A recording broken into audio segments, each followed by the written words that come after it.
আজকে পদার্থবিজ্ঞানের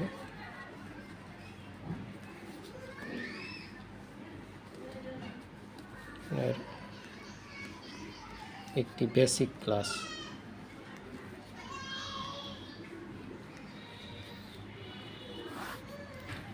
যেহেতু গত বছর তোমাদের ফিজিক্স কেমিস্ট্রি ছিল না, এই কারণে ফিজিক্স কেমিস্ট্রির কিছু বেসিক জিনিসটা আগে জানতে হবে। সেটা হলো, সেই বেসিক জিনিসটা আসলে প্রথমে 9 এবং এটা বলতে গেলে 9-এর পড়া। তো 9 এবং 10 উভয়ের জন্যই আসলে এটা কাজে লাগবে।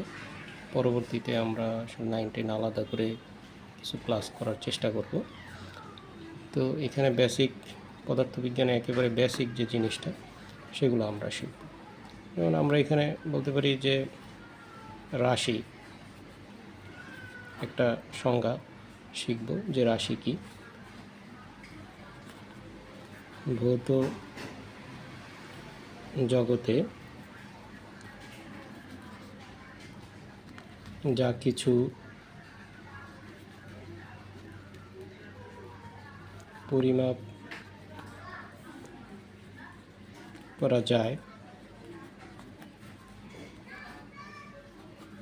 তাই রাশি। এখন কি কি পরিমাপ করা যায়? অনেক কিছুই আছে যেগুলো পরিমাপ করা যায়, আমরা সেগুলোতে একটু পরে আসব। এখন এই রাশি আবার দুই প্রকার।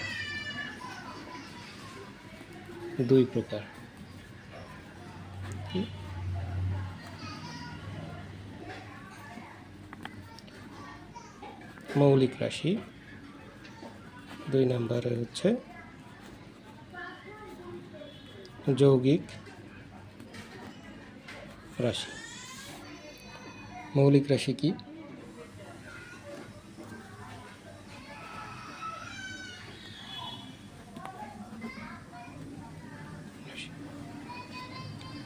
যে সকল রাশি স্বাধীন বা নিরপেক্ষ, যে সকল রাশি স্বাধীন বা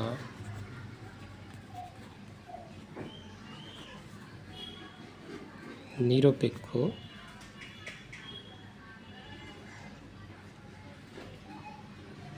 যেগুলো অন্য রাশির উপর নির্ভর করে না,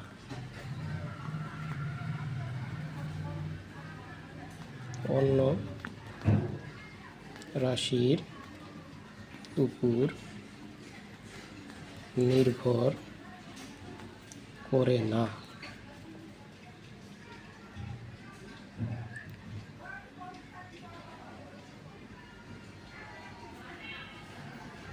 যেগুলো অন্য রাশির উপর নির্ভর করে না তাকে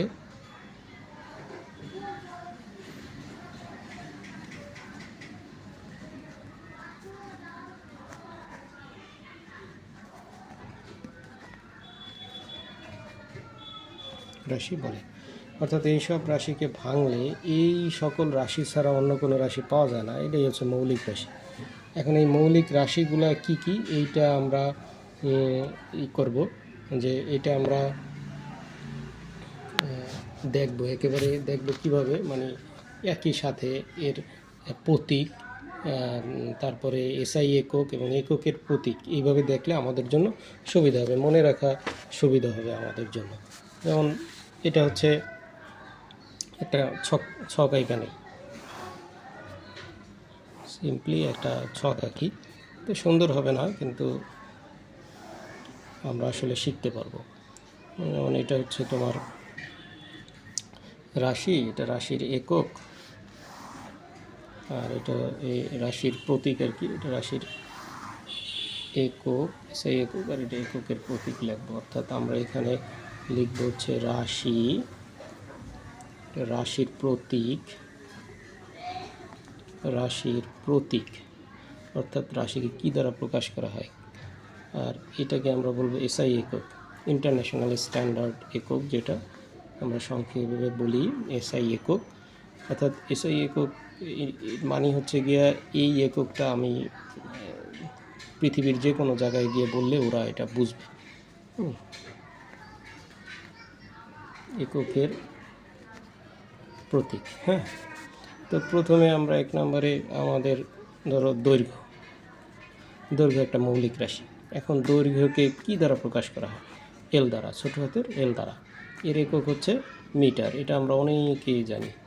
এর একক হচ্ছে মিটার, এর প্রতীক হচ্ছে আবার এই মিটারের প্রতীক হচ্ছে এম, অর্থাৎ দৈর্ঘ্য হচ্ছে যে এল আর দৈর্ঘ্যের একক হচ্ছে যে মিটারকে আবার প্রকাশ করা হয় এম দ্বারা। এগুলো আমাকে জানতে হবে। আমি আবার একটু পরেই আমরা দেখব যে কি জন্য এটাকে এটা জানা আমাদের জন্য খুব জরুরি। এরপরে 2 নাম্বার হচ্ছে ভর হচ্ছে এম দ্বারা প্রকাশ করা হয়। এখন ভরের একক হচ্ছে কিলোগ্রাম, এটাও আমরা জানি। আমরা বাজারে অনেক কিছু কিনতে যাই যেটা আমরা কেজিতে মেপে নিয়ে আসি। তো কিলোগ্রামকে আবার প্রকাশ কেজি। তারপরে 3 নম্বরে হলো সময়, খুবই গুরুত্বপূর্ণ। এগুলো সবগুলোই গুরুত্বপূর্ণ এবং অধিকাংশই আমরা জানি। সময়কে আমরা ছোট হাতের টি দ্বারা প্রকাশ করি, ছোট হাতের টি দ্বারা প্রকাশ করি সময়ের একক হচ্ছে সেকেন্ড, কে আমরা এস দ্বারা প্রকাশ করি, এস। এরপরে হচ্ছে যে 4 নম্বরে হলো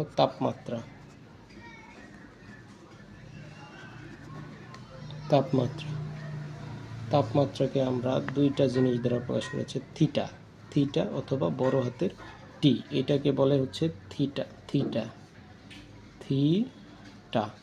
থয় রসিকারে থি, টয়াকারে টা, থিটা। এর একক হচ্ছে ক্যালভিন, একে কে দ্বারা প্রকাশ করা হয়, একক হচ্ছে ক্যালভিন, একে কে দ্বারা প্রকাশ করা হয়। 5 নম্বরে হচ্ছে তড়িৎ প্রবাহ।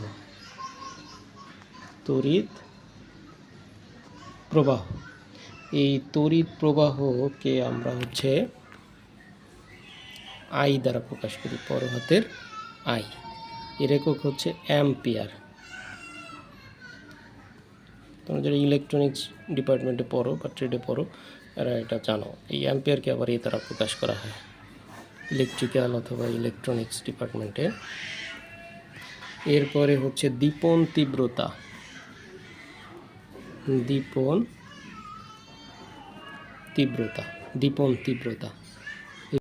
আই ভিটি দ্বারা প্রকাশ করা হয়। এর একক হচ্ছে ক্যান্ডেলা। এই ক্যান্ডেলাকে আবার সিডি দ্বারা প্রকাশ করা হয়। এরপরে 7 নাম্বার সর্বশেষ পদার্থের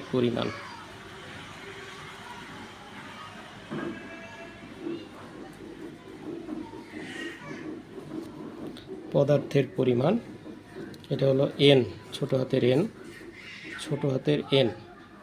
এর একক হচ্ছে মোল, একে MOL দ্বারা প্রকাশ করা হয়। এই 7টা হচ্ছে মৌলিক একক। এই 7টা কি মৌলিক একক? এই 7টা হচ্ছে মৌলিক একক, অর্থাৎ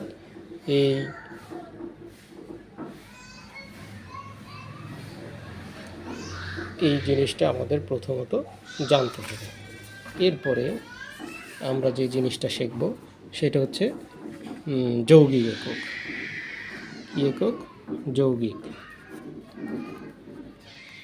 যৌগিক রাশি একক বলতেছি।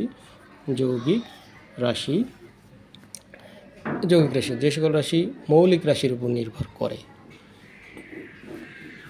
যে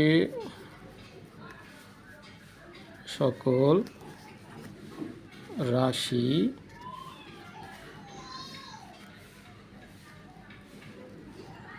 মৌলিক রাশির উপর নির্ভর করে তাকে যৌগিক রাশি বলে। অর্থাৎ মৌলিক রাশি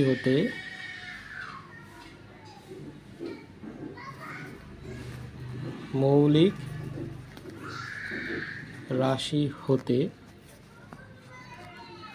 এদেরকে লাভ করা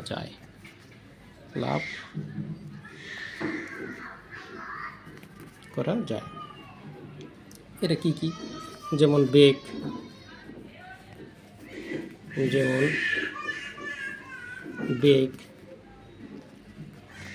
ত্বরণ, বল, কাজ, তাপ,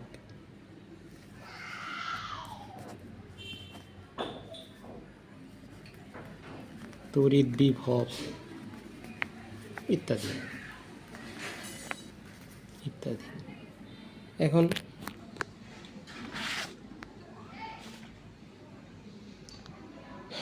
একটু আলোচনা করি এটা নিয়ে। যেমন বেগ কি? বেগ বলতে আমরা কি বুঝি? বেগ বলতে আমরা বুঝি এগুলা আজকে এই যে টপিকসগুলো আলোচনা করতেছি, তোমাদের পদার্থ কোশ্চেন তো সৃজনশীল হইলেও আমাদের এই বেসিকগুলো জানার পরে তারপরে সৃজনশীল প্রশ্ন আমরা দেখবে এমনিতেই অ্যান্সার করতে পারবো। আমরা আগে বেসিকগুলো পড়তে হবে ভালো করে, তারপরে সৃজনশীল প্রশ্ন চিন্তা করতে হবে। ব্যক্তি একক সময়ে কোনো বস্তু যে দূরত্ব অতিক্রম করে তাকে বেগ বলে। বেগকে আসলে বেগ আবার আছে অনেক বেগ, যেমন সুষম বেগ, গড় বেগ, ওইগুলাতে আমরা আলোচনায় যাব না। আমরা যখন অঙ্ক করব তখন আমাদের এই যে জিনিসগুলো লাগবে বা সৃজনশীলে যে জিনিসগুলো লাগবে সেই জিনিসগুলো আমরা এখানে দেখব। যেমন এখন তো অর্থাৎ বেগ বলতে আমরা কি বুঝলাম? অর্থাৎ বেগ হলো সমান দেখলাম যে দূরত্ব বাই সময়। আমরা কিছুক্ষণ আগে এই যে মৌলিক রাশিটা পড়ছিলাম, এইখানে দেখবা দৈর্ঘ্য, দূরত্ব, ভর, এগুলো আমরা পড়ছি। তো এইগুলোই আবার এখানে দেখবা একটু কাজে লাগবে।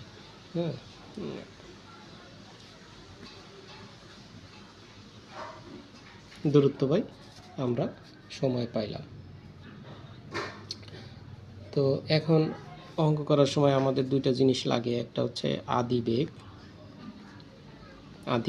আদিবেগকে আমরা সাধারণত ইউ দ্বারা প্রকাশ করা হয়, আর শেষ বেগকে দেখবা ভি দ্বারা প্রকাশ করা হয়। বেগের ইংরেজি ভেলোসিটি, এই কারণে বেগকে ভি দ্বারা প্রকাশ করা হয়।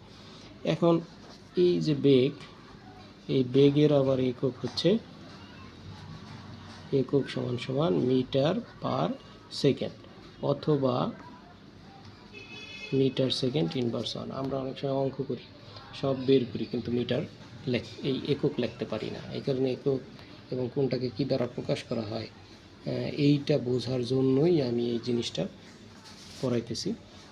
এটা খুবই গুরুত্বপূর্ণ, তোমাদের এই জিনিসটা লাগবে। এটা যারা 10-এ পড়ো তাদেরও লাগবে, যারা 9-এ পড়ো তাদেরও লাগবে। তারপরে হচ্ছে ত্বরণ।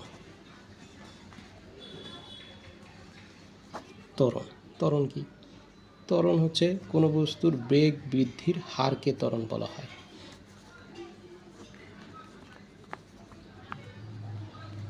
কোনো বস্তুর বেগ বৃদ্ধির হারকে ত্বরণ বলে। কোনো বস্তুর বেগ বৃদ্ধির হারকে ত্বরণ বলা হয়। বেগ বৃদ্ধি মানে কি? যেমন কোনো বস্তুর যদি আদি বেগ ইউ হয় আর শেষ বেগ যদি ভি হয়, ধরো কোনো সময় তার আদি বেগ ছিল 2 কিলোমিটার, এখন তার শেষ বেগ হয়েছে 5 কিলোমিটার, তাহলে বেগ বৃদ্ধিটা কী?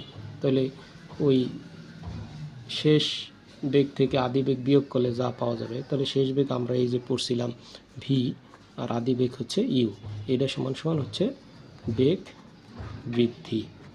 বেগ বৃদ্ধি। তাহলে ত্বরণকে প্রকাশ করা হয় ছোট হাতের এ দ্বারা।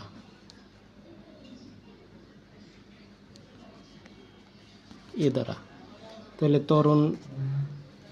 ত্বরণ সমান এ সমান আমরা লিখতে পারি বেগ বৃদ্ধি মানে ভি মাইনাস ইউ, আর হার বলতেই সময় দ্বারা ভাগ হবে, তাহলে সময়কে আমরা টি দ্বারা ভাগ করতে হবে, তাহলে টি এই সমান টি। জিনিসটা বোঝা গেল কিনা? এরপরে আসো বল।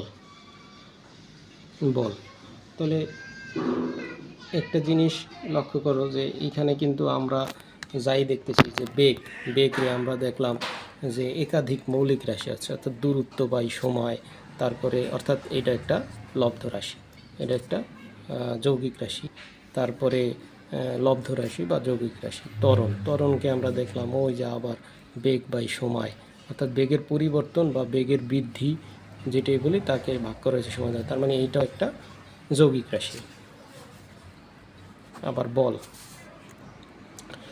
বল কি? যা স্থির বস্তুর উপর ক্রিয়া করে, অর্থাৎ কোনো একটা বস্তু স্থির আছে, সেটারে তুমি যদি ধাক্কা দাও তাহলে সেটা কি আর স্থির থাকবে না, সেটাই আমরা বলতেছি যা স্থির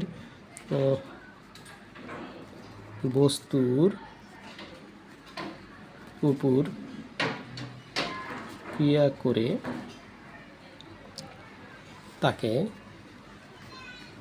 তাকে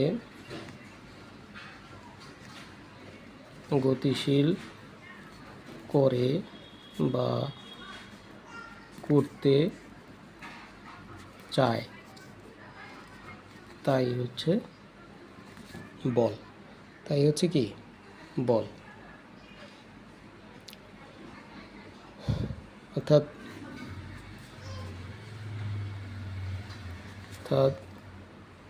বল সমান ভর ইন্টু